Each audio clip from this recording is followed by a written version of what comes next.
Bien, estamos ahora con Eugenio de Medina. Él es analista político, económico también, economista. Dime, Eugenio, ¿cómo estás después de tiempo? Bien, Cristian, un gusto estar con tus televidentes. Cuéntanos un poco, análisis sobre el mensaje del presidente Ollanta Humala. ¿Cuál fue el mensaje ahí? Conga va, pero ¿irá o no irá? ¿Cuál será la posición, crees tú? Bueno, yo creo que la respuesta final la va a tener Yanacocha, porque lo que ha exigido el presidente Humala ha sido una serie de compromisos que, valgan verdades, lo que hace es afectar el equilibrio económico-financiero del proyecto.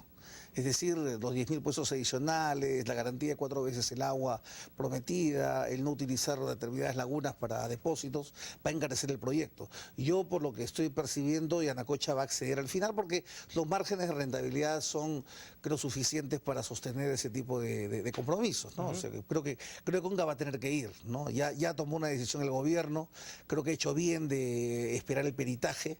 El peritaje ha sido un peritaje limpio, un peritaje objetivo, y bueno, esto obviamente van a haber reacciones, pero creo que ha sido una cosa positiva que el presidente salga a dar la cara. ¿Cuáles podrían ser las reacciones y cómo neutralizarlas? ¿Es la mano dura o el diálogo que se menciona, ¿no? Se menciona además como dos opciones, ¿no? Una u otra. No sé si sea así. Sí, lo que pasa es que no sé cuando se habla de mano dura a qué nos referimos, ¿no es verdad? Yo diría mano firme, creo que es mejor que mano dura. La mano firme es simplemente el cumplimiento de la ley. Ningún proyecto minero ni petrolero en este país ha tenido tanto debate como el caso de Conga. El presidente ha optado por buscar que tercerizar la opinión técnica de los peritos. Los peritos han dado recomendaciones, han dicho varias cosas interesantes, ¿no? La más interesante de todas para mí ha sido de que ellos han derribado el mito de que en las cabeceras de Cuenca no se puede hacer minería porque se afecta el agua. Yo estaba recordando unas declaraciones del ex primer ministro Brac, donde decía que el 98% de las inversiones mineras ya están en cabeceras de Cuenca. Y si estamos hablando de que las cabeceras de Cuenca no son los lugares donde se genera el agua, según lo que yo entiendo que ha salido del peritaje, pues eso abriría un tremendo abanico de posibilidades para extender el modelo Conga a otros sitios del Perú. Concretamente te menciono uno, el proyecto Río Blanco en Piura, que tanto se ha hablado de las cabeceras de Cuenca en Huancabamba y se ha paralizado. ¿El resultado cuál es? De que ahora la minería informal se ha extendido tremendamente en Piura. La tesis que sostenemos algunos es que donde no hay minería formal aparece la minería informal, ¿no? Y la minería informal trae una serie de problemas de regulación, Claro, más aún cuando el proyecto pues ha sido, se ha intentado realizar y obviamente no se ha podido por protestas. Digamos que ahí ya te hicieron prácticamente hasta el trabajo de exploración. Sabes que tienes que ir allá a sacar el mineral nomás de manera informal. Exactamente. Ya se hizo la publicidad, digamos, de que existe el mineral.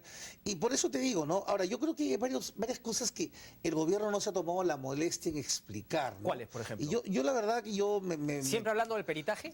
Siempre hablando del peritaje, ¿no es cierto? Relación al peritaje, ¿no? Por ejemplo, ¿no? Yo estaba revisando algunas cifras ayer del Instituto Nacional de Estadística y es un mito que la pobreza, por ejemplo, no ha disminuido en Cajamarca. En Cajamarca me he encontrado con que en el 2003 la pobreza era del 73% y ha bajado en el 2009 al 56%. La pobreza extrema era en el 2003 42% y ha bajado a 25% en el 2009. Entonces, no es tampoco cierto de que la presencia minera no ha hecho cosas importantes en Cajamarca. También se ve en la variación de algunos indicadores, como por ejemplo las tasas de desnutrición crónica infantil. En el 2000 hablábamos de 42% en Cajamarca, en el 2010 de 32%. O sea, hay varios indicadores que nos dicen de que ha habido un efecto, ¿no es cierto?, positivo de la minería. Sin embargo, también es cierto, a mi juicio le ha faltado inteligencia empresarial a Yanacocha, ¿no? Yanacocha no ha tenido que esperar a que los gobiernos regionales hagan el trabajo de utilizar el dinero. Ellos han podido de motu propio también hacer algunos otros tipos de obras para comprarse un poco la voluntad de la población, en el buen sentido de la palabra. Entonces, claro, pero son errores de tipo empresarial. O sea, yo creo que hay que diferenciar, Cristian, lo que es errores de estrategia empresarial con transgresiones de la ley, ¿no es cierto? Que sería lo grave y que descalificaría a una empresa minera. ¿Qué los gobiernos regionales crees que han cumplido su labor? Porque has dicho que la pobreza disminuyó, entonces las mineras tuvieron un impacto positivo. Ahora, yo también podría argumentar desde el 2003 la descentralización se dio a partir del 2004. 2003. 2003. ¿También habrá funcionado? ¿Algo habrá tenido que ver? ¿O es también lo que se ha argumentado desde el gobierno central? No, pues el reclamo es porque los gobiernos regionales no han sabido qué hacer con esa plata, pero al parecer la pobreza ha disminuido. ¿Eso no ha sido gracias a los gobiernos regionales o a pesar de ellos? Bueno, yo creo que ha sido a pesar de ellos, porque los gobiernos regionales han demostrado una absoluta ineficiencia en el gasto. Yo quiero seguirme a cifras, no quiero ser fundamentalista. Claramente hay un promedio de 60-65% de ejecutoria de gasto en los últimos 5 o 6 años de los gobiernos regionales. ¿Qué significa? No han sido eficientes en gastar.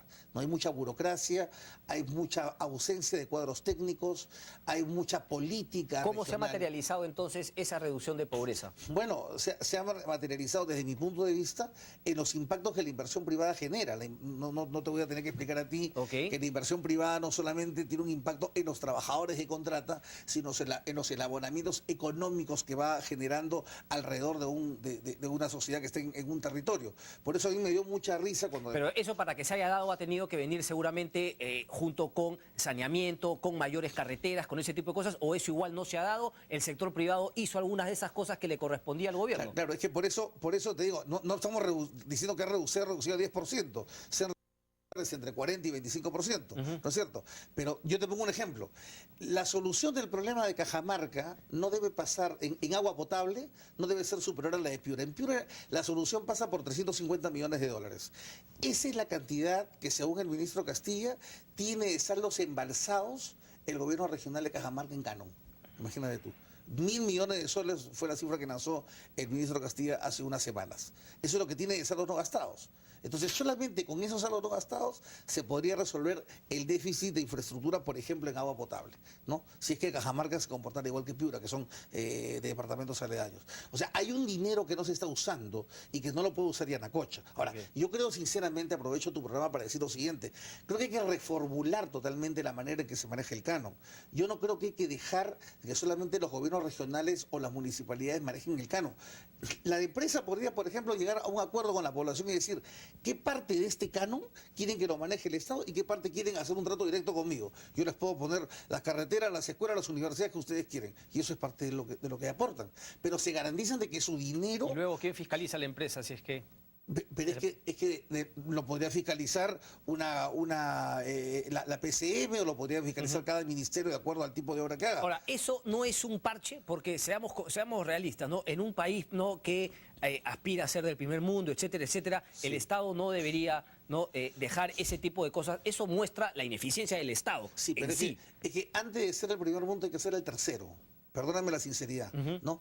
No olvidemos de que Argentina es un país del tercer mundo y Perú no llega al nivel de desarrollo de Argentina. Vamos a decir las cosas claras, así con todo lo que estamos hablando. Entonces, primero tienes que construir ciudadanía, tienes que construir institucionalidad. Acá a la gente le tienes que enseñar hasta cómo cruzar una calle, Cristian.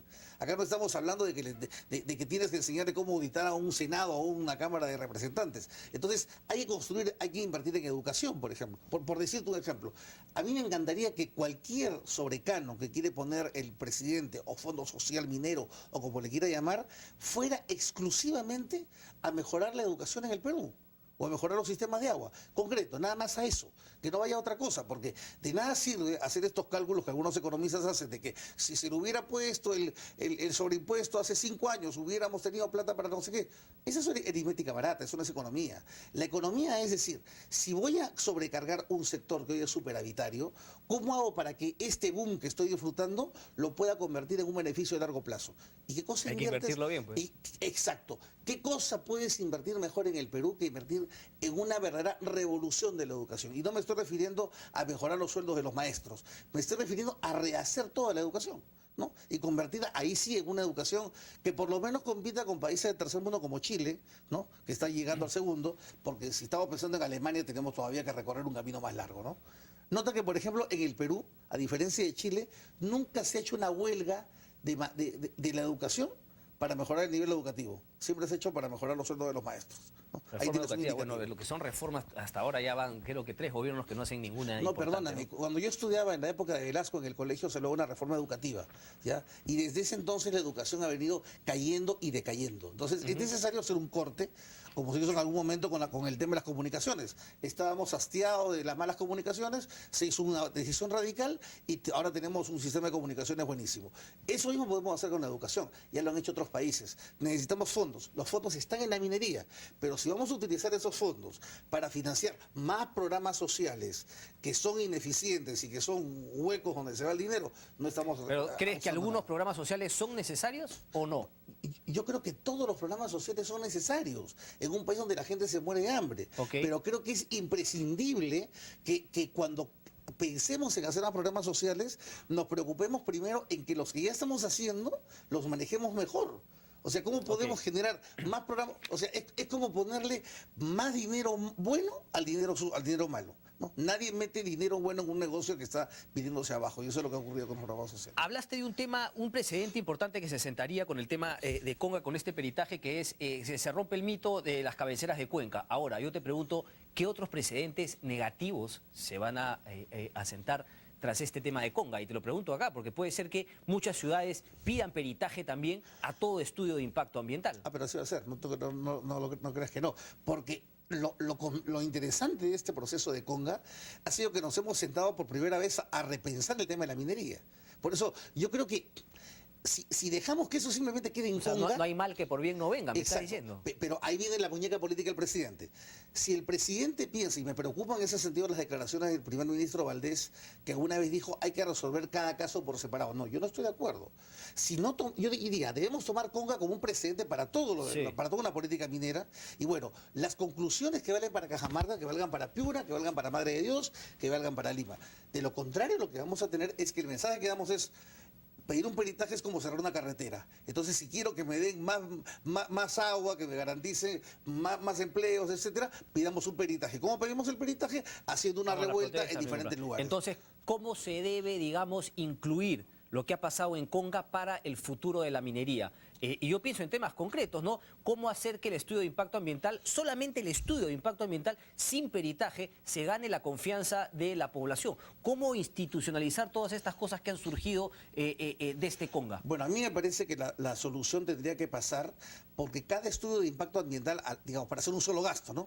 A la hora de hacerlo, por ejemplo, en Apurímac, ¿no? Se busque que se sienten las personas, las autoridades y los dirigentes en la mesa y que se elijan a las autoridades técnicas. Y tomar como precedente que la autoridad técnica tercerizada tiene que tener la última palabra, por lo menos en lo técnico, ¿de acuerdo? Ahora, los que no se quieran sentar, Cristian, perdóname, pero no se quieren sentar. O sea, el hecho de que no se quieran sentar no significa que no se avale una decisión. Es como el voto en los países con voto libre, ¿no? Si tú no votas, no significa que es inválido el presidente que fue elegido, simplemente tú te abstuviste de participar. Entonces, hay que imitarlos, pero una sola vez. Lo que no podemos hacer es estudios de impacto ambiental que se hagan en el Estado y que luego cuando se van a poner en la práctica sabemos que los van a rechazar porque además ya se generó un incentivo con el caso de Cajamarca para que la gente Pero entonces no pitee. entonces no nos estamos quedando solamente en las cuestiones de arribita nomás, sin ir al fondo, porque nadie ha hablado de una reforma, cómo se van a evaluar los estudios de impacto ambiental, nadie ha hablado de una reforma, quién los va a realizar, si es el Ministerio del Ambiente o el Ministerio de Energía y Ahí Minas, voy. nadie ha hablado si es que van a haber 5 o 6 empresas reconocidas por el Estado peruano Exacto. que van a ser las encargadas de realizar los estudios de impacto ambiental, nadie habla de eso. Exacto, pero tenemos la oportunidad de hacerlo. Por eso, el mensaje del presidente se queda demasiado en el aspecto micro de Cajamarca. Y el Perú no es solamente Cajamarca, ¿no es cierto? Entonces, hay que hacer lo que tú estás diciendo, hay que tomar lecciones y extrapolarlas a una política minera sobre la cual ya hemos empezado a discutir y tener reglas de juego para todos y adherirnos a esas reglas de juego. Ese es también un tema importante que trata un artículo del diario El Comercio, un editorial del diario El Comercio en el cual dice, o sea, hemos vuelto a los tiempos del rey, ¿no? La discrecionalidad del rey. Claro. Y a mí me pareció espectacular increíble que el ministro del Ambiente haya dicho, bueno, ahora todo depende del presidente. No, no es Pero así. ¿cómo que del presidente? O sea, cero institucionalidad, cero reglas de juego. Aquí al final al presidente Humala le parece o no le parece que Conga va, pero ¿dónde quedan las reglas de institucionalidad? ¿Qué se aprende de Conga para que en el futuro los inversionistas digan, Totalmente. ok, las condiciones en el Perú son estas, las cumplo o van, y si no las cumplo no va? Exacto, debe ser en una página web, en un enlace de proinversión, ¿no? Para la inversión minera. Mira, esto es muy delicado, Cristian, porque la minería es el 60% de las exportaciones peruanas. Para que la gente lo dimensione, es 15 veces, 15, no tengo dedos suficientes, 15 veces las exportaciones agrícolas. No nos engañemos, sembrando papas y camotes no vamos a lograr los rendimientos de la minería con sus elaboramientos de empleo y sus elaboramientos tributarios. Entonces, por favor, tengamos una sola política para que vengan inversionistas serios y no la cambiemos a la discrecionalidad del rey, como tú bien dices. Entonces creo que así sí podríamos hacer que esta gran discusión que hemos tenido para Conga salga de la esfera de Santos y Saavedra y Valdés y se convierta en una política minera de orientación de 20 o 30 años en adelante. 20, 30 años para adelante, pero ahí, porque tocaste un tema, ¿no? No nos engañemos, es la minería la que ahorita nos da el dinero. Yo tengo una teoría, yo creo que la minería nos puede sacar de pobres, pero no nos va a hacer ricos. Yo creo que nos saca de pobres en el sentido de que nos da dinero para invertirlo en algo que nos puede llevar a la Ese es riqueza. mi punto. Pero, ¿hasta cuándo? ¿Cuándo debería empezar ya a haber una política, digamos, decir que la riqueza no viene Claro. por la minería, nos va a ayudar a salir, pero ¿cómo queremos llegar a ser un país rico? Yo no he dicho que la riqueza viene de la minería, yo he dicho, la minería nos está generando fondos para invertir en lo que nos va a generar competitividad. Lo que nos va a generar competitividad, hay 4 pilares básicos de la competitividad: infraestructura, ¿Educación? educación y salud, o sea, capital humano, institucionalidad y estabilidad macroeconómica. Tenemos que invertirla por lo menos en educación. Nosotros solamente en América Latina le ganamos a Haití en educación, Cristian. ¿De acuerdo? Nosotros tenemos que pensar en competir con Chile. Antes de competir con Chile, me encantaría dejarte esta frase. Antes de competir con Chile en número de misiles o número de tanques, compitamos en dónde colocamos nuestras primeras universidades dentro de 5 años. Chile tiene 4 universidades por encima de la primera universidad ranqueada en el mundo, en el Perú, que es la Católica. Tiene a la Andrés Bello, perdón, a la de Concepción, tiene a la Universidad de Chile, tiene a la Pontificia Universidad Católica de Chile y tiene a una universidad que ahorita se me ha ido el nombre, que está en Valparaíso y que es una extraordinaria universidad. Y lo más interesante es que todas las universidades están articuladas con las actividades económicas del país, ¿no? Lo que es agroindustria, lo que es minería, etcétera, etcétera. Pero hay una cosa más. En Chile, la sociedad es estructurada de tal manera de que tú solamente asciendes a través de la educación. No es posible de que tú empíricamente heredes el negocio de tu papá y te haces plata, como podemos hacer acá, y estudias en cualquier universidad. Allá tienes que estudiar en las mejores universidades. Correcto. ¿No? Y por eso es que la gente busca mejoras en la educación. Pero como cada vez que mejoramos y llegamos a un punto mejor como sociedad, problemas surgen, problemas hay en el primer, segundo, tercer y si nos vamos para abajo también, ¿no? Si no, Camila Vallejo, lo que hablamos de la educación en Chile, que es buena, pero después llega un punto en el cual necesita una reforma, todo tiene que ir Todo tiene que evolucionando. reformarse, todo tiene que mejorar, ¿no? Pero nosotros tenemos, como tú bien dices, que aprovechar este nuevo boom que tenemos esta vez por el lado de la minería, en ponerlo en valor. ¿Cómo lo ponemos en valor? Invirtiendo a fondo exclusivo en educación. Es una sugerencia que creo que deberíamos compartir para dársela al presidente. Bien, Eugenio, muchísimas Encantado, gracias. cuando gustes. Y desde aquí también solamente añadir un artículo interesante, ¿qué son instituciones? Aquí siempre lo hablamos, ¿qué significa? Alfredo Bular el día sábado en El Comercio escribió un interesante artículo sobre qué debemos entender por instituciones que tanta falta hacen en nuestro país. Nos vamos con Katia Gutiérrez al Congreso de la República. Katia, adelante. ¿Qué tal, Cristian? Muy buenas tardes.